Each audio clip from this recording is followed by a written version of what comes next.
My name is Emily Wildhopper. I am here interviewing Jesse Williams at the Inglewood Arts Center in Independence, Missouri, as part of the Midwest Genealogy Center's Community Archiving Day with the Inglewood Theater. And today's date is May 17th, 2025. Okay. Jesse, what is your connection with the Inglewood Theater? My connection with the Inglewood Theater is that my father, Tuffy Williams, ran it from, I believe it was 1981 to 1992, as the Casey Opry, as the country music venue that it was. So that's how I am connected to the theater. Okay, fantastic. How old were you in that window, in that period? First of all, I was not thought of. Oh, excuse me. No, that's okay. No. Until a little bit later. And then, so I came into the picture. I was born in 1988. And so I was really young. I was really, really young.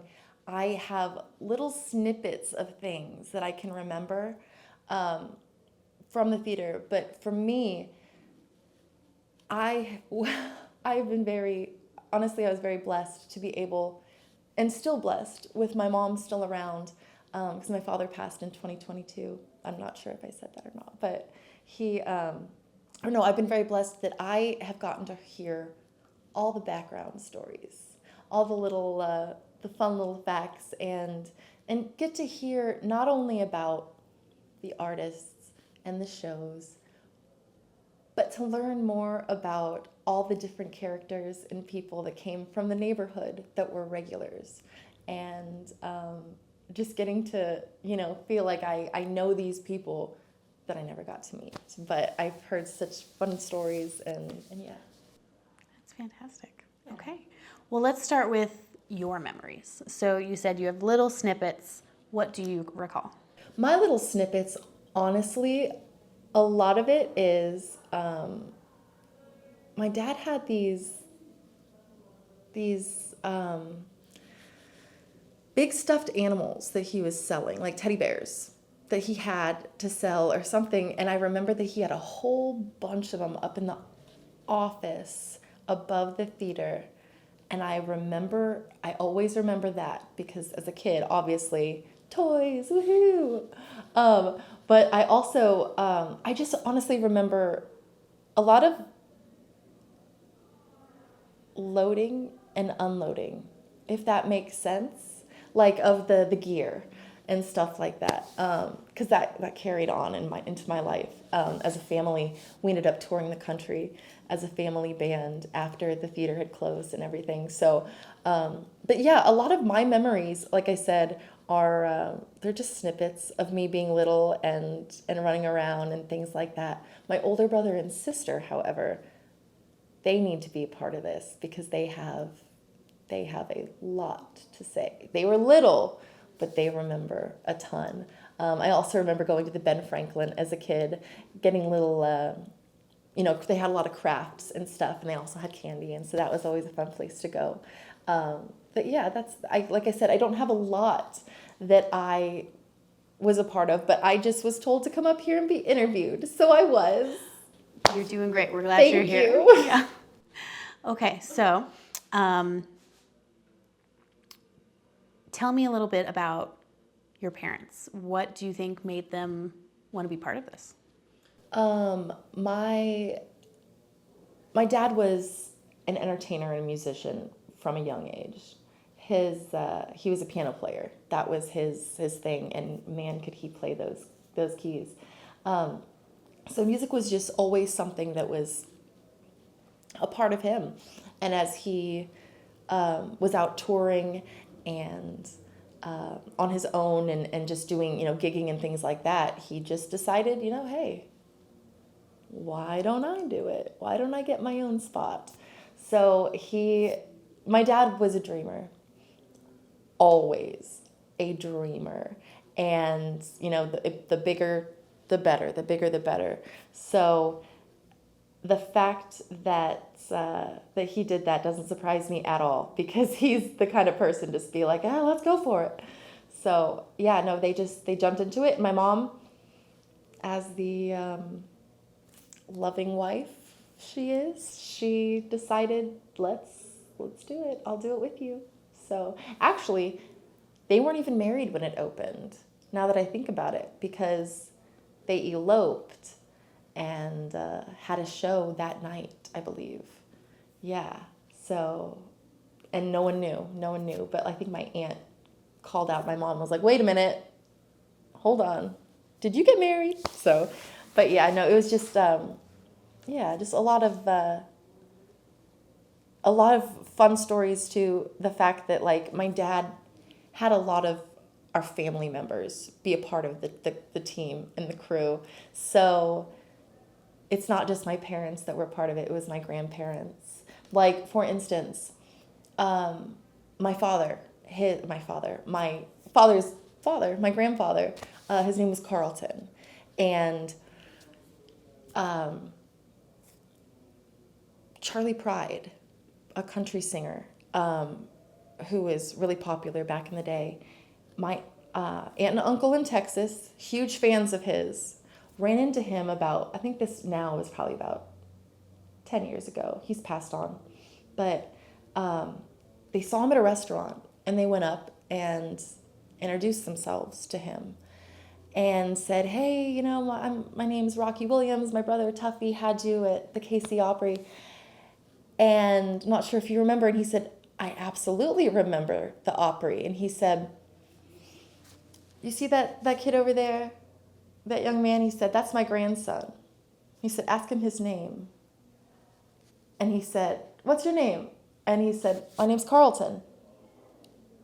And he had named him after my grandfather. So, you know, like, it's a whole family affair. It was everybody in there, cousins, aunts, all of it. So, yeah. What do you think inspired him to name his grandson that? Just how wonderful my grandparents were. And that's what he said, is like they were just, you know, lovely people. And he's not wrong. He wasn't wrong. My grandparents, my father, my mother even now, you know, just wonderful, welcoming, hospitable, loving people. So, and that's always how the Opry was. I know that because that's always how my family is and always has been. So, yeah. Do you remember any of the shows, any of the musicians? I don't remember a lot of the shows. No, I really don't. I like to pretend. I like to joke and be like, oh yeah, I remember when I was sitting on my mom's lap when Garth Brooks, you know, had his debut concert as a recording artist. Of course I did. I was just almost 1 year old. Why wouldn't I remember that? No, I really don't. Like I said, I was really young. And I just really got a lot of the after effects, and the after stories, and all of that, all the dirt on the mean, you know, entertainers and stuff that were there, and all that good stuff. Are there any stories that stand out to you? There was a story about Conway Twitty. Can I share that? If you're comfortable sharing it. Okay, and I hope I'm getting it right. My mom might need to, but Conway was a jerk. Was not a nice guy.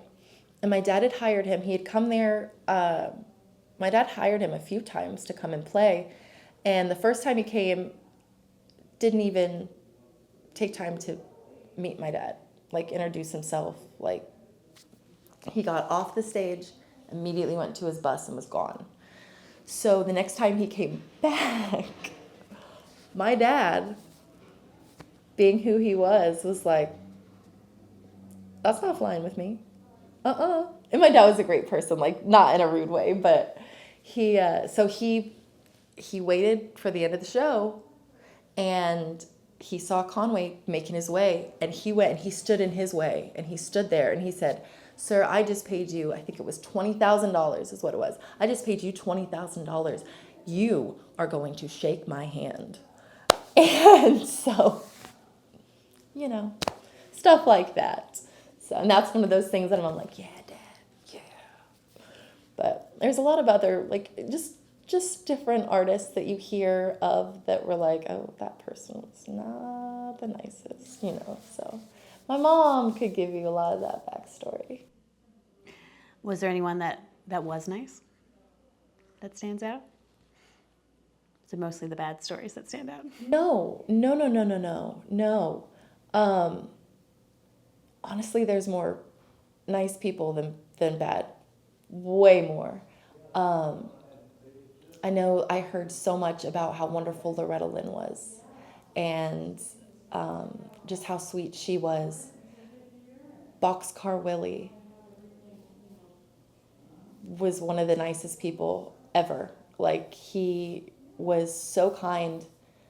There was something. Oh, I need to ask my mom about it, but it was, I believe he only took like half his pay, or didn't take his pay, because he knew my dad was like struggling, and like he had 2 little kids, and he, like, I know he bought stuff for my older brother and sister.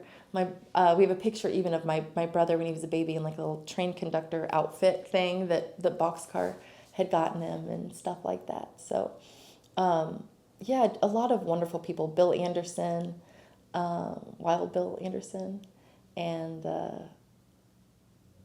yeah, just a lot of people. Garth was, and to this day is still, an incredible human being. Just super sweet, salt of the earth, down to the earth, you know, all of that. So yeah, no, there was definitely way more stories about nice people, but it is fun to hear the dirt on the jerks too. What do you feel like was the impact of the Opry on the community, on Inglewood? What role did it play? I know that the Opry back in its day was it was a big deal. Not just right here in Inglewood, but in, you know, Independence and in Kansas City, like, people knew about it, you know, and honestly, the impact of it now or back then, the impact back then was, I'm sure, huge, you know, to take a movie theater and turn it into a concert venue, you know, that's pretty dang cool, especially in such a small little area. But now, I think just the fact that it can, you know, it brings such history to this area. And it's so cool because there are so many people that my dad had at the Opry that started their careers there, learned their craft and honed it there. And they live, you know, all over the world, like different, you know, we have people from all over that still to this day are like, I thank Tuffy. I thank him, like, he gave me my start. We even have a picture from Garth that was signed by him that says, you know, hey Tuffy, thanks for the start you gave us. Love you, bud. So stuff like that. But just the fact that this little tiny street, really, you know, this little area is still known and loved by countless people all over the world. And not because they came to see a movie there, but because they experienced life there. They started, in some cases, life there, you know. So, yeah, the impact, whether or not it's spoken about or talked about enough or written about, the impact of the KC Opry has and will continue to live on in the people that it is affected. Sorry, I'm getting, yeah. You're doing great. Are you good to keep Thank going? you. Want to Oh breathe for a yeah, minute? no, Okay. I'm good, Okay. I'm good. I just needed to make sure that those tears were gonna come out so I could catch them. Sure. So, okay, so that was the impact of the community. What do you feel like was the impact on your family? The impact on my family was that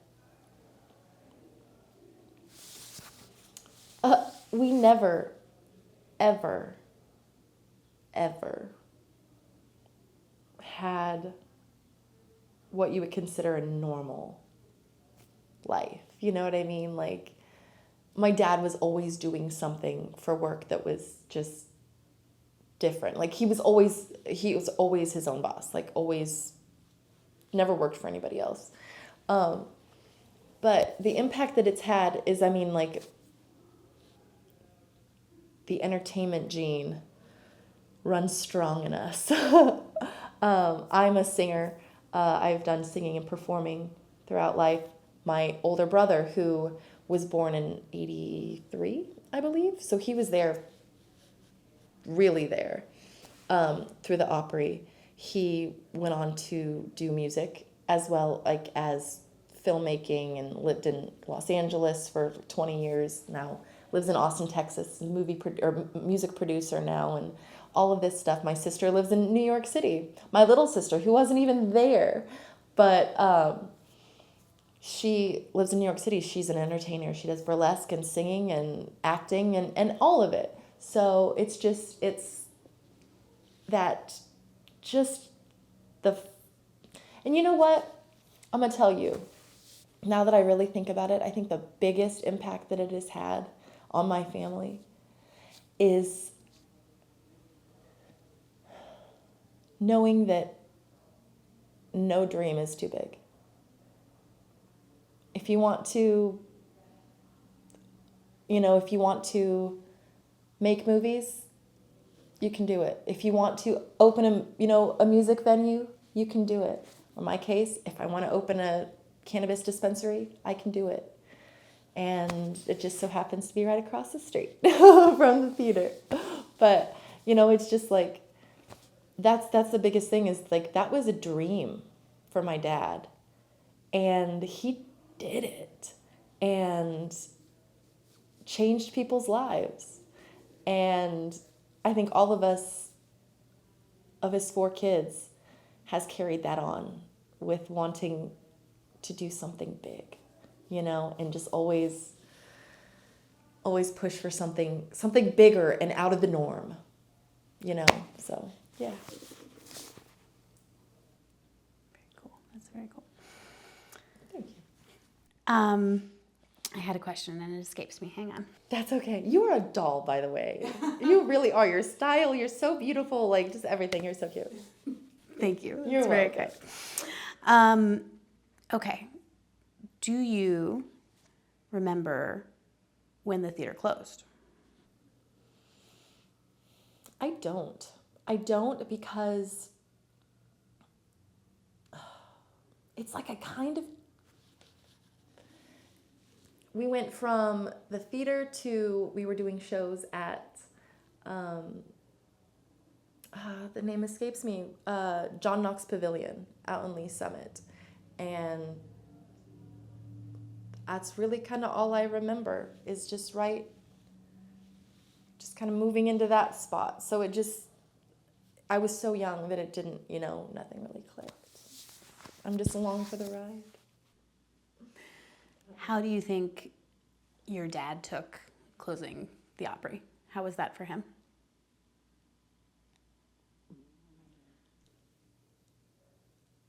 That's a really great question. I'm sure it had to have been devastating. It had to have been. But now you are making me want to go run to my mom and be like, wait a minute. Yeah, what was that like? What happened? Like, why, like, how did that all go down, Because that's a big deal. And now I feel kind of foolish that I don't know that answer. So thank you. I really want to find that out now. We'll definitely be talking to your mom too. Yeah, So, yeah. absolutely. I'm going to be talking to my mom too. Okay. What would you like to see happen to the theater now? I'm so sorry, video. Don't get that. I would love to see it become a venue again, a music venue. To have it as a theater, movie theater and a music venue would be the ultimate. But just to be able to have, live theater in there, to have concerts, to have TED Talks or whatever you needed, Independence, the East Independence needs this so bad. Like, it's East Independence, right? Yeah. West Independence? Maybe I just said that wrong. Now I'm backwards. West Independence needs it. No, for real, it's such a cute area. It's historic. And there's so many opportunities for growth and just wonderful things out here. And I think it would be so awesome to have it be, like I said, a theater and all of that, but also to have like an area of it be a little museum. Have an area to go in and see the pictures of what it used to be, of who was there before, and things like that. I think that would be really cool. Okay. Sorry, my stomach's rumbling. You're all right. I'm right there with you. Jesse, that kind of covers the questions I have, Okay. but I know you said you have heard a lot of things over the years, a lot of stories. Is there anything that we haven't touched on that you want to make sure gets included or you want to share?